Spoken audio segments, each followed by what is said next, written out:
देखिए, अगर प्रधानमंत्री ने वहाँ से कोई शब्द बोला और उसकी चर्चा हो रही है तो शायद प्रधानमंत्री ने इसीलिए बोला कि उसकी चर्चा हो,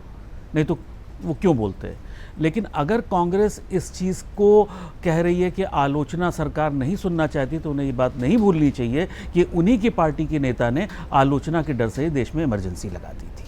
देखिए, अभी यहाँ पे जो पूर्णिमा जी जिस बात पे आलोचना की बात कर रही हैं कि प्रधानमंत्री वहाँ से आलोचना हो रही थी, उसको बर्दाश्त नहीं कर पा रहे हैं, आलोचना करना तो वो एक फंडामेंटल राइट है या मतलब हमारा अधिकार है। देखिए, आलोचना करने में और अपशब्द बोलने में, गाली देने में फ़र्क होता है, और वो भी प्रधानमंत्री को। आप सरकार की आलोचना कर सकते हैं, लेकिन आप वो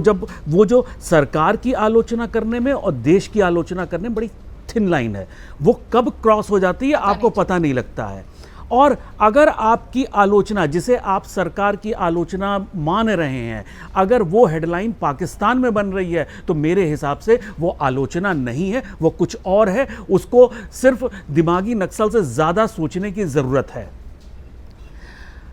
देखिए, उसमें एक जो राकेश जी ने कहा कि खरपतवार आ जाती है खेतों में, उस आंदोलन में भी निश्चित रूप से 100% लोग ऐसे नहीं थे कि जो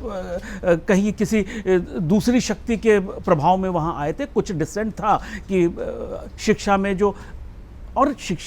समस्याएं आई हैं वो ओवरनाइट नहीं आई हैं, वो एक ज़माने से चली आ रही हैं, 15-20 सालों से, बहुत लंबे समय से वो चली आ रही हैं, वो एकदम से नहीं आ गई हैं।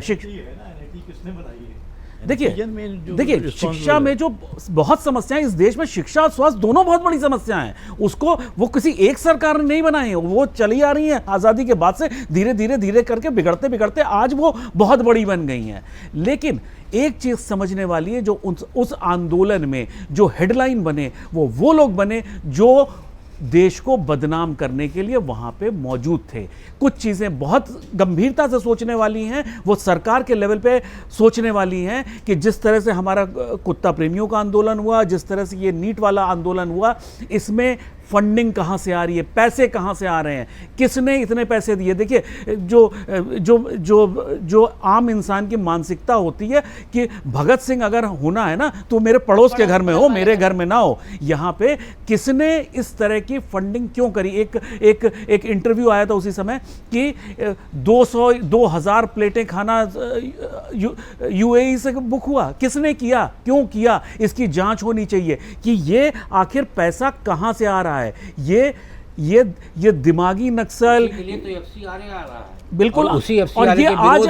आज आ रहा है, ये बहुत साल पहले आना चाहिए था कि कैसे जो है विदेशी पैसा देश के इंटरनल मामले में, जिसको हम सरकार की आलोचना करना, तो उसको बहुत सभ्य शब्दों में जो हम बातें कर रहे हैं, क्या हमें सरकार की आलोचना, जो बहुत ही एक